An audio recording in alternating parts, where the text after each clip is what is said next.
소음 진동과 함께한 정의봉 교수의 설렘 이야기. 떨림의 설렘.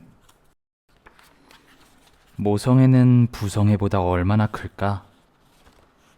모성애와 부성애는 엄마 아빠의 자식에 대한 사랑이다. 모성애 못지않게 부성애가 큰 동물로 남극에 사는 황제 펭귄이 있다. 엄마 펭귄은 알을 낳고 먹이를 찾아다니지만 아빠 펭귄은 영하 60도의 얼음 위에서 눈보라를 견디면서 몇 달 동안 음식도 먹지 않고 잠도 자지 않은 채 알을 품고 있다고 한다. 그러나 예외적인 몇몇 경우를 제외하고 모든 동물에서 모성애가 부성애보다 큰 것은 당연하다. 모성애가 부성애보다 큰 이유는 남자와 여자가 가질 수 있는 자손의 수에 엄청난 차이가 있기 때문이라고 한다. 여자는 임신 과정을 거쳐야 하지만 남자는 훨씬 더 많은 자손을 만들 수 있다. 자식 한 명, 한 명에 대한 가치가 다르므로 모성애가 더 강하다. 둘째로 아기의 친엄마는 확인할 수 있지만 친아빠는 확인하기 어렵다. 물론 과학이 발달한 지금에는 유전자 검사를 통해서 알 수 있지만 인류의 역사 대부분의 시기에서 보면 맞는 말이다. 이런 확실성의 차이로 인해 자식에 대한 헌신의 차이를 보인다고 한다. 이런저런 이유를 떠나서 나는 아버지의 사랑보다 어머니의 사랑을 훨씬 크게 느끼면서 자랐고, 결혼하여 아이들을 키우면서도 나의 자식 사랑에 비교할 수 없을 정도로 아내의 자식 사랑이 크다는 것을 느낄 수 있었다. 신혼 시절 한밤중에 아이의 울음소리가 들리면 먼저 깨는 것도 아내였고, 아이가 다쳤을 때도 눈물을 흘리며 더 아파했던 것도 아내였다. 그러면 모성애는 부성애보다 얼마나 클까?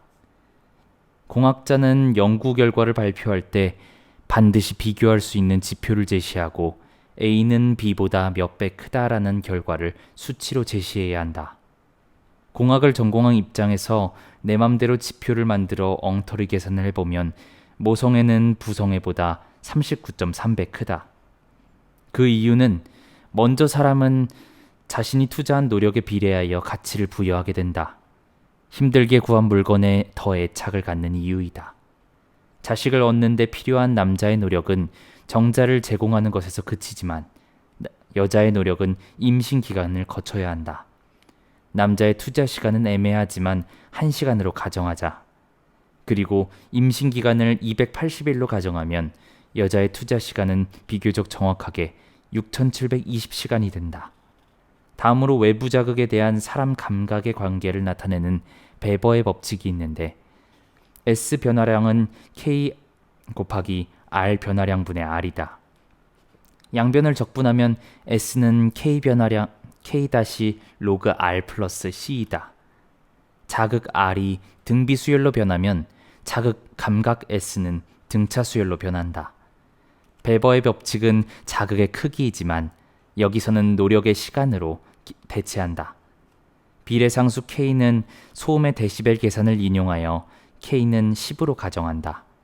적분상수 C를 실험으로 구해내야 하지만 내 마음대로 남자가 감각으로 느낀 노력 지표를 S는 1로 가정하면 C는 1이 된다. 그러면 여자의 경우 R은 6720시간을 대입하면 여자가 감각으로 느낀 노력 지표는 S는 39.3이다. 따라서 자손을 얻기 위한 노력 지표와 자식에 대한 사랑이 비례한다고 가정하면 모성애는 부성애보다 39.3배 크다는 결과를 얻게 된다. 물론 이 계산에서 사회심리학적 입장을 무시하였고 노력에 대한 계산식도 전혀 근거가 없다. 단지 공대 출신 연구자의 사고하는 과정을 재미삼아 표현해보았다. 물체가 충돌할 때 에너지가 보존되지 않는다. 고교 물리의 두 물체가 충돌할 때 충돌 전과 충돌 후에 선형 운동량이 보존된다고 배웠다. 즉, 충돌 전에 MV 적분값과 충돌 후에 MV 적분값이 같다는 것이다. 이때 주의할 점은 에너지 보존 법칙은 성립하지 않으므로 절대로 사용하면 안 된다고 배웠는데 그 이유를 제대로 들은 적이 없다. 예를 들어 동일한 정지 질량 m0를 갖는 두 물체가 동일한 속력 v로 마주보고 다가와 부딪히면 충돌 후 각각의 물체의 속력 v1, v2를 구해보자.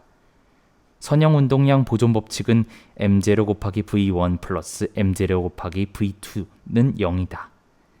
에너지 보존 법칙을 사용하지 못하므로 반발계수 E를 사용한다. 반발계수는 두 물체의 충돌 전후 상대 속도의 비율로 정의하므로 E는 E-V분의 E2-E1이다. 선형 운동량 보존 법칙과 반발계수의 두 식을 연립하면 충돌 후 속도는 V1은 -EV 그리고 V2는 EV가 된다.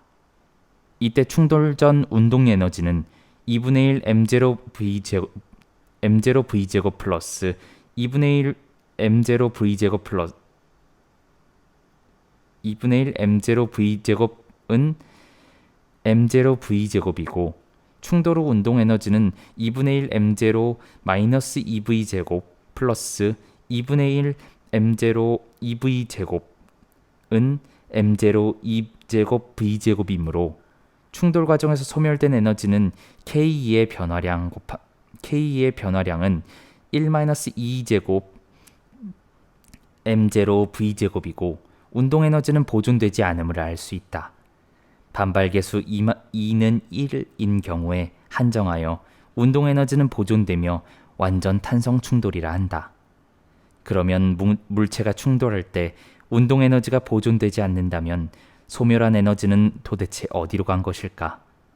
나는 이 질문에 대한 답을 알지 못했고 막연하게 충돌 과정에서 발생한 소리 에너지로 소멸했을 거라 추측도 해봤지만 소리 에너지가 물체의 운동 에너지를 대체할 만큼 클 리가 만무했으므로 만성 소화불량에 걸린 것처럼 내내 답답했었다.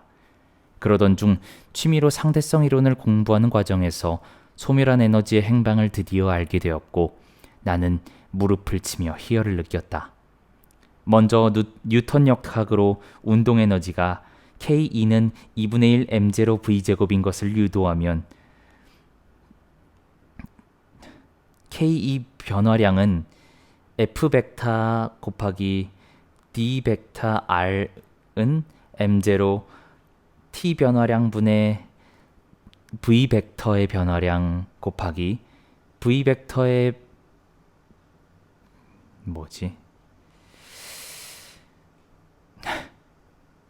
D 2분의 1 m0 v제곱이다. 질량이 속도에 따라 변한다는 상대론적 질량 mv는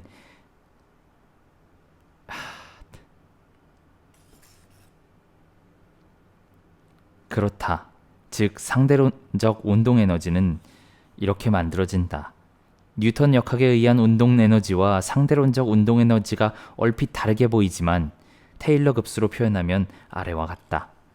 따라서 물체의 속력이 광속에 비하여 충분히 작으면 상대론적 운동 에너지는 뉴턴 역학의 운동 에너지 2분의 1 m0 v제곱에 수렴하게 되는 것을 알 수 있다. 여기서 주목할 점은 관계식 K에 관한 식을 다시 정리하면 우변에 있는 m0 c제곱을 정지 에너지라고 한다. 즉 정지하고 있는 물체의 질량도 에너지와 동등한 물리량이라는 것을 의미한다. 이것이 MC 스퀘어로 잘 알려진 아인슈타인의 질량 에너지 동등성이다. 그리고 운동 에너지와 정지 에너지의 합을 총 에너지라고 한다.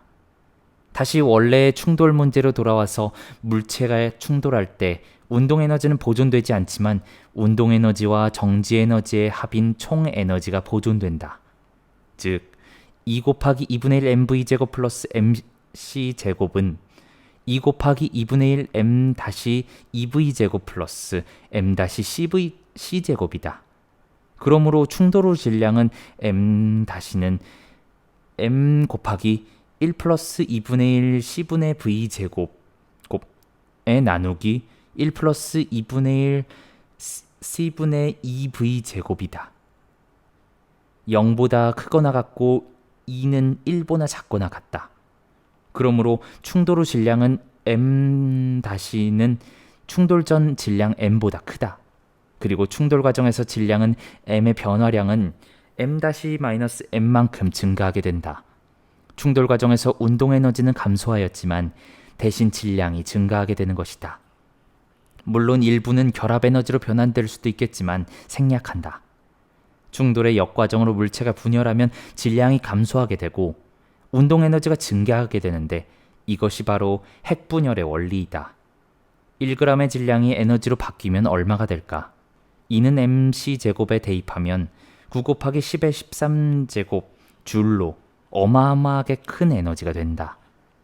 아인슈타인에 의해서 질량 에너지 동등성이 발견되고 마침 독일 과학자가 우라늄의 핵분열로 발견하면서 독일과 미국 간 원자폭탄을 먼저 개발하려는 경쟁이 벌어졌다.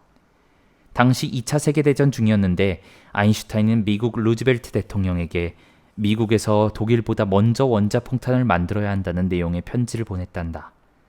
미국은 1942년 세계 과학자들로 구성된 원자폭탄 개발을 위한 맨하탄 프로젝트를 비밀리에 수행하였고 3년 후 원자폭탄 개발에 성공하였다. 당대의 유명한 물리학자는 유대인이 많았는데 아이러니하게도 독일에서 유대인을 탄압하면서 아인슈타인을 포함하여 상당수의 유대인 과학자들이 미국으로 망명하였고 일부는 원자폭탄 개발에 참여하게 되었다고 한다. 우라늄 핵분열을 발견한 독일 과학자 오토 한도 미국으로 망명하였다. 만일 독일 히틀러 정부가 유대인 탄압 정책을 펴지 않고 유대인 과학자를 끌어안았다면 독일의 원자폭탄 개발은 어떻게 되었을지, 그리고 세계의 역사는 어떻게 바뀌었을지, 질량 에너지 동등성의 원리와 우라늄 핵분열의 발견이 원자력 발전 등 인류에 큰 도움을 준 면도 있겠지만 원자폭탄 개발은 정말로 엄청나게 심각한 인류의 재앙임이 틀림없다. 호모사피엔스는 슬기로운 사람이란 뜻의 라틴어라고 한다. 스스로 슬기로운 사람이라고 칭하는 교만하고 이기적인 유전자를 물려받은 인류가 과학기술의 발전을 평화보다는 무기 개발에 이용하고 후손에게 길이 물려줘야 할 지구 환경을 마구 오염시키면서 지구온난화라는 돌이킬 수 없는 자멸의 길을 걷고 있으므로 어리석은 사람을 뜻하는 호모 스툴투스로 바꿔 부르는 것이 더 어울릴 것 같다. 과학의 발전을 멈출 수만 있다면 이제는 그만 멈추는 것이 인류의 행복에 더 도움되는 것은 아닐까 생각한다.